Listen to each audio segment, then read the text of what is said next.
I didn't buy a designer bag. I bought a shield for my own suffocating insecurity, and I paid for it with 3 years of my future freedom.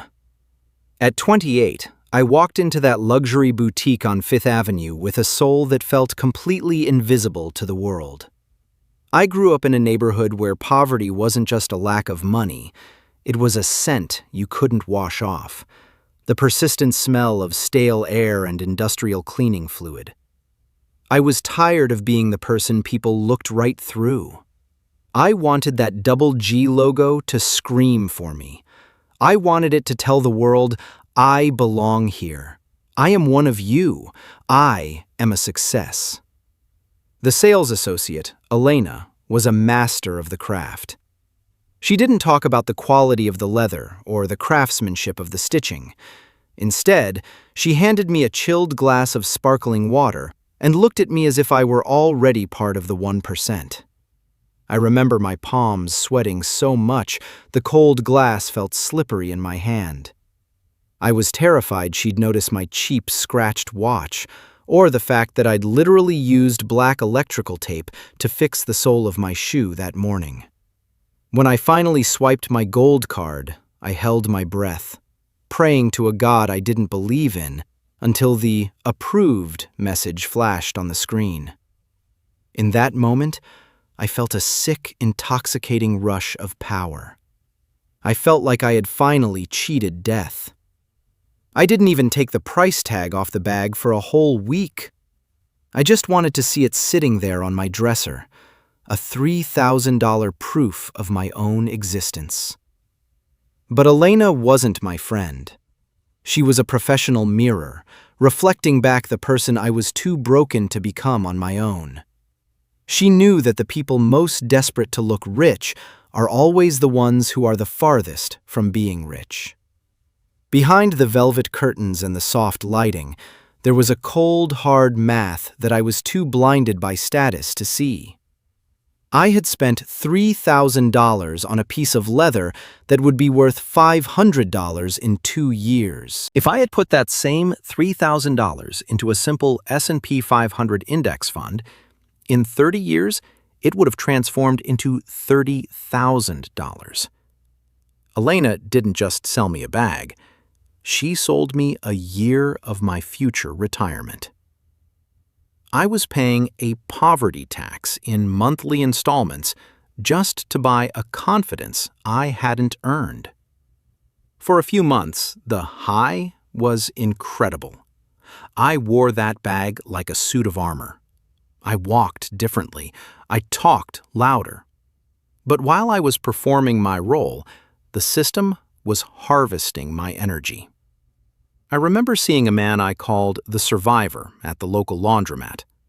He was wearing a plain gray tee and drugstore sneakers, quietly folding his clothes. I used to pity him. I used to think he was a failure who had given up on life. I didn't know that while I was busy buying logos to impress strangers, he was quietly buying the very rental properties in my zip code that would eventually own my future. Then came the night it all collapsed in the most public way possible. It was a rooftop bar in Manhattan. 6 of us were there, celebrating a promotion I hadn't even officially gotten yet. I had my $3,000 bag placed perfectly on the table, the shimmering center of attention. I was laughing, ordering the second round of $20 cocktails, acting like I owned the entire skyline. Then the check came. I reached into the bag, my shield, and pulled out my card. My hand was shaking, just a little, the card rattling against the plastic tray with a sound that felt deafening to me in the cool night air. I tried to hand it over with a flourish, but the waiter returned faster than I expected. He leaned in, and in the sudden, sharp silence of our table, his voice was a whisper that felt like a scream. "I'm sorry, sir. This card was declined. Do you have another form of payment?" The air left the table. There was a 2-second silence where I could literally hear the ice melting in my glass. I tried to force a laugh, to say something about the bank being overprotective again, but my throat was so dry, the sound came out as a pathetic, hollow wheeze. I had to sit there, frozen, as a friend quietly pulled out their card to cover my share. I didn't take a taxi home. I couldn't. My bank account was at zero, and every credit line was maxed out to the hilt. I walked 40 blocks in the cold Manhattan wind. Every time someone walked past, I tucked the $3,000 bag tighter under my arm, not because I was afraid of being robbed, but because I was suddenly, deeply ashamed of it. I felt like every person on the street could see through the leather, straight into my empty, hollow pockets. When I finally reached my studio apartment, I didn't turn on the lights. I just sat on the edge of my bed in the dark, staring at the bag sitting on the floor. It was glowing under the streetlights like a silent, judgmental judge. I spent the next 3 years eating generic brand cereal out of a chipped bowl just to pay off the interest on that status.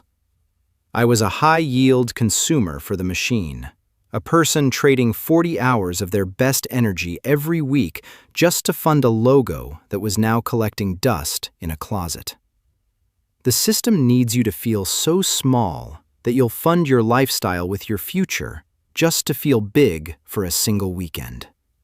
I bought a bag to raise my status, but I only succeeded in lowering my floor.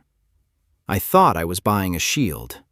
I was just prepaying for my own limitations for the next decade.